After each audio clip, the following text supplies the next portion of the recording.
तो दोस्तों, movie explain series में आज हम बात करने वाले हैं सन 2017 की थॉर रैग्नारॉक मूवी के बारे में। एमसीयू की ये 17th फिल्म बहुत ही इंटरेस्टिंग और धमाकेदार है। इस मूवी में थॉर का सामना होता है उसकी बड़ी बहन और मौत की देवी हेला से, जिसे हराने के लिए थॉर को बहुत सी कुर्बानी देनी पड़ती है। इसके साथ ही यहाँ हमें थॉर और हल्क का जोरदार एक्शन देखने को मिला। अगर आप इस फिल्म को अच्छी तरह समझना चाहते हैं तो ये वीडियो देखते रहिए। आज मैं थॉर रैग्नारॉक मूवी को डिटेल में एक्सप्लेन करूंगा, तो आइए देखते हैं।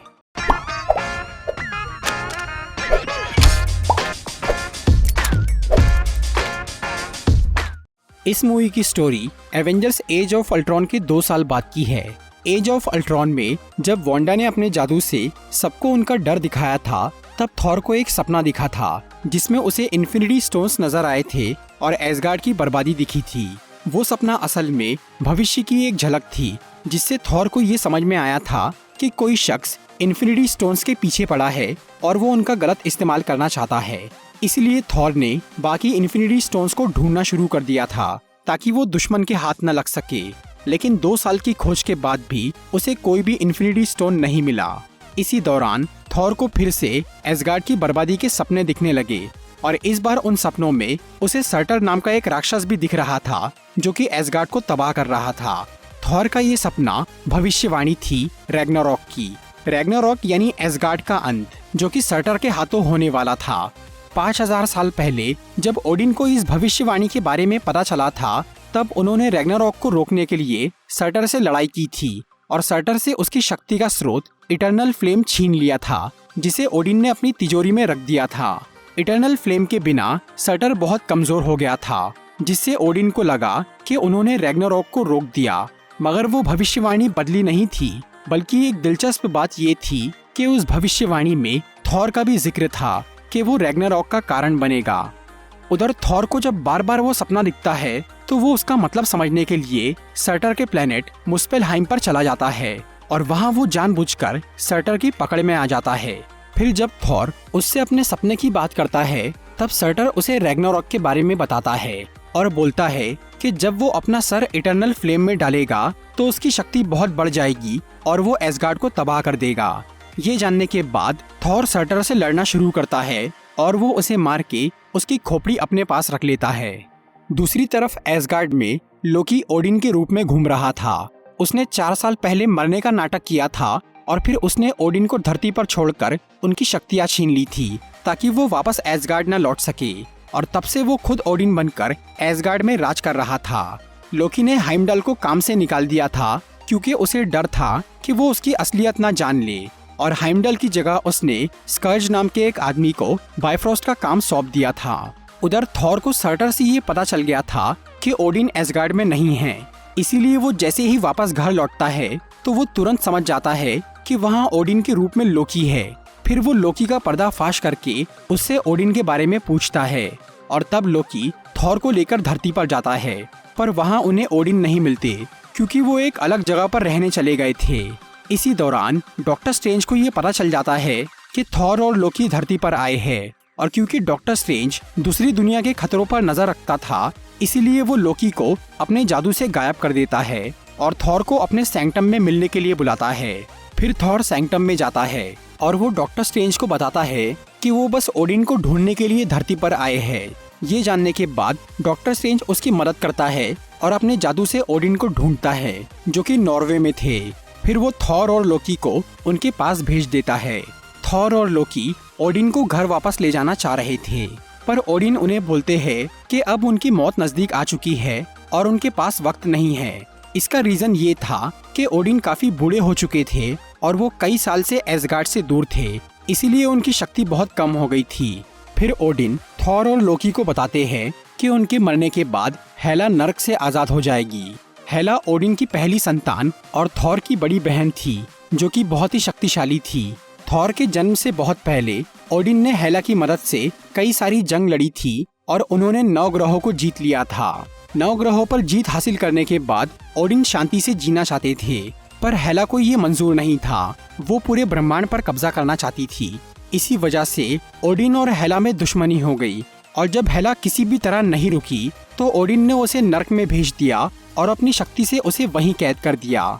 जब तक ओडिन जिंदा थे तब तक हेला पर रोक लगी हुई थी, पर अब उनके मरने का समय आ गया था, इसीलिए वो थॉर को उससे लड़ने के लिए तैयार करते हैं। इसके बाद ओडिन मर जाते हैं और तब हेला आजाद हो जाती है और वो थॉर और लोकी के सामने आकर उन्हें घुटने टेकने के लिए बोलती है। इसीलिए थॉर उस पर अपने हथौड़े से हमला करता है, पर हेला आसानी से म्यूनिर को पकड़ लेती है और उसके टुकड़े कर देती है। क्योंकि हेला थॉर से बहुत ज्यादा ताकतवर थी और म्यूनिर पहले उसी का हथियार था, इसीलिए वो उसे तोड़ पाई। ये सब देखकर लोकी बहुत डर जाता है और वो बायफ्रॉस्ट खोलने के लिए बोल देता है, लेकिन उसी बायफ्रॉस्ट में हेला भी उनके पीछे आ जाती है और वो थॉर और लोकी को उसमें से बाहर फेंक देती है। फिर हेला एसगार्ड पहुंच जाती है और वहां पहुंचते ही उसकी शक्ति बहुत बढ़ जाती है। वहां हेला थॉर के दोस्तों को मार डालती है और स्कल्ज को अपने साथ काम पे रख लेती है। दूसरी तरफ थॉर और लोकी सकार नाम के एक प्लेनेट पर पहुंच गए थे, जिस पर बहुत सारे वर्म होल्स यानी पोर्टल थे, जिनके जरिए वहां कचरा फेंका जाता था। उस प्लेनेट पर ग्रैंड मास्टर नाम के एक आदमी का राज चलता था, जो कि वहां आने वाले लोगों को पकड़कर उनकी आपस में फाइटिंग करवाता था। 2 साल पहले अल्ट्रॉन से लड़ाई के बाद हल्क एक क्वीन जेट के जरिए सकार प्लेनेट पर पहुंच गया था और वो ग्रैंड मास्टर के लिए लड़ाई करते करते उसका चैंपियन बन गया था। इधर लोकी और थॉर दोनों अलग अलग वर्म होल से सकार पर आए थे, इसीलिए वो दोनों अलग अलग टाइम पर वहां पहुंचे। लोकी वहां कुछ टाइम पहले पहुंच गया था, इसीलिए उसने ग्रैंड मास्टर को अपनी बातों में फंसाकर उससे दोस्ती कर ली थी। फिर जब थॉर वहां पहुंचता है तो उसे एक लड़की पकड़ लेती है, जो कि ग्रैंड मास्टर के लिए काम करती थी।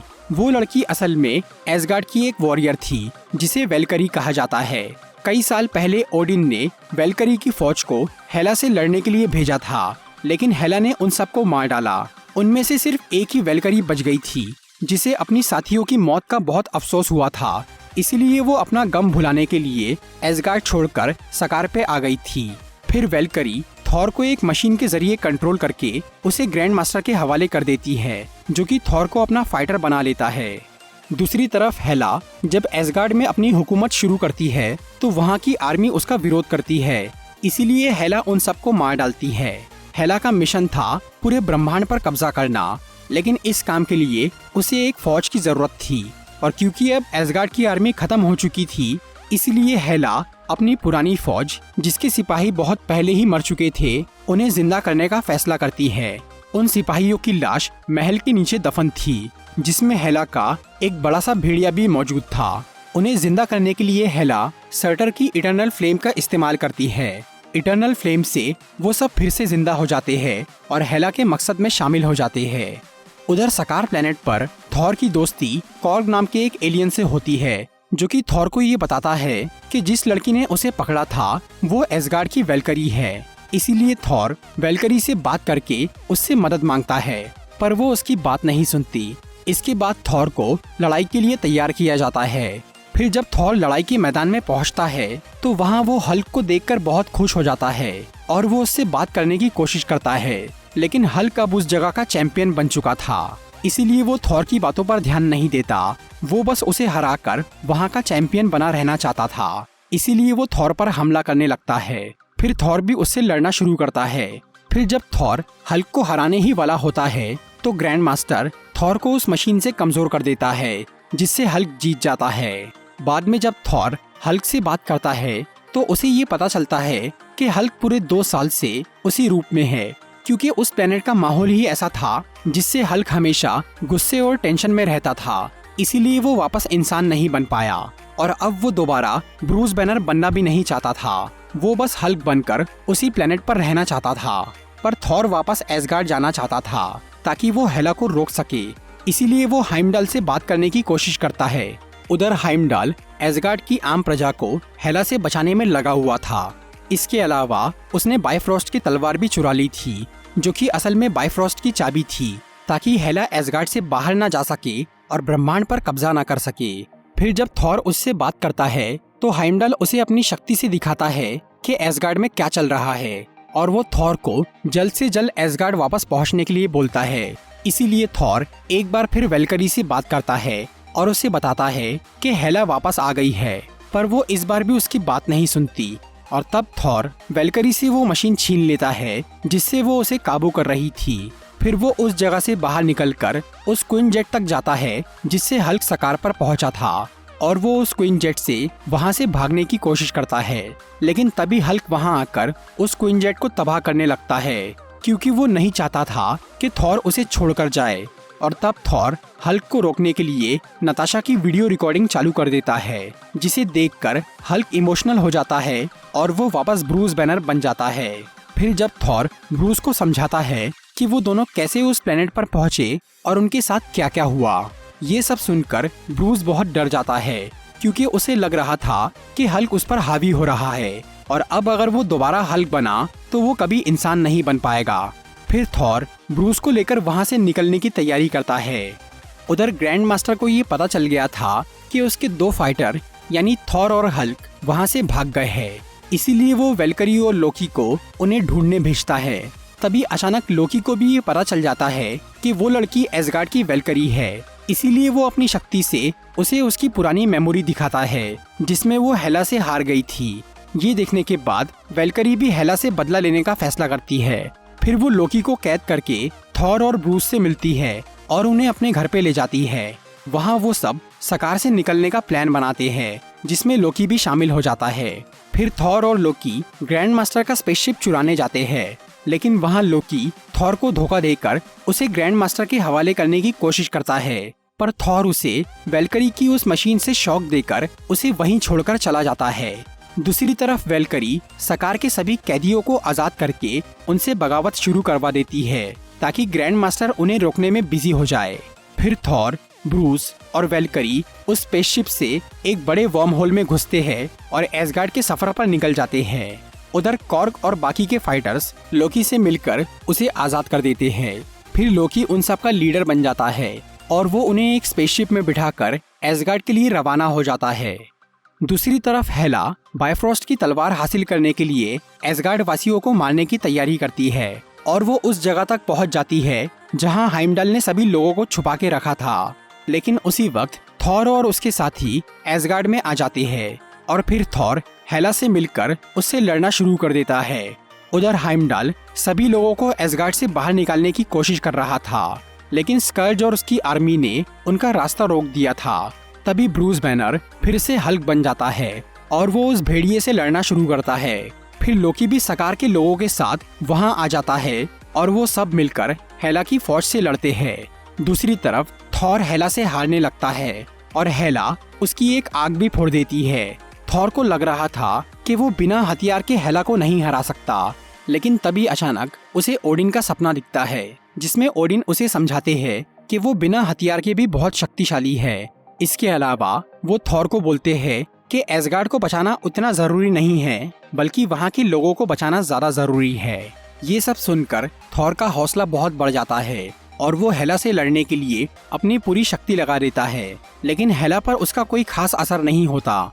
फिर थॉर हेला की आर्मी से लड़कर एसगार्ड वासियों को वहाँ से निकालने की कोशिश करता है, पर हेला उनके स्पेसशिप को रोक देती है। लेकिन तभी स्कर्ज पछतावे की वजह से हेला का साथ छोड़ देता है और वो उस स्पेसशिप को हेला की पकड़ से छुड़वा के उसकी आर्मी से लड़ना शुरू करता है।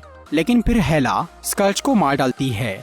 उधर थॉर को ये समझ में आता है कि हेला को रोकने का एक ही तरीका है और वो है रैग्नारॉक, क्योंकि हेला की शक्ति एसगार्ड से थी और जब तक एसगार्ड रहेगा तब तक वो कमजोर नहीं होगी।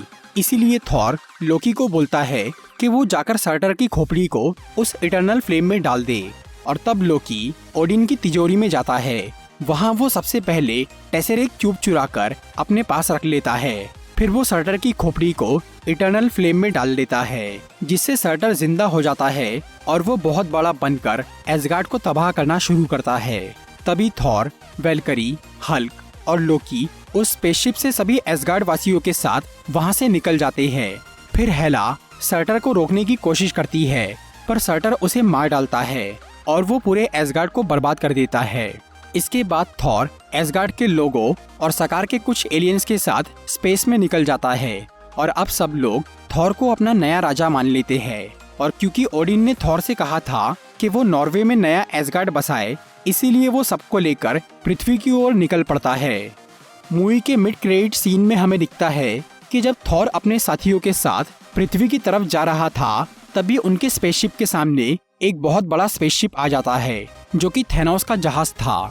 थैनोस इन्फिनिटी स्टोन्स की खोज में निकला था और वो स्पेस स्टोन लेने के लिए एसगार्ड वालों का पीछा करते हुए उनके स्पेसशिप तक पहुंच गया था, क्योंकि स्पेस स्टोन जो कि टेसरे क्यूब के अंदर था वो अब लोकी के पास था।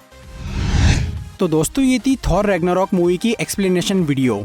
अगर आपको ये वीडियो अच्छी लगी हो तो इसे लाइक और शेयर जरूर करिए और ऐसी इंटरेस्टिंग वीडियोस देखने के लिए सब्सक्राइब कीजिए हमारा चैनल और इस बेल को दबाइए ताकि आपको हमारी वीडियोस सही टाइम पर मिल सके।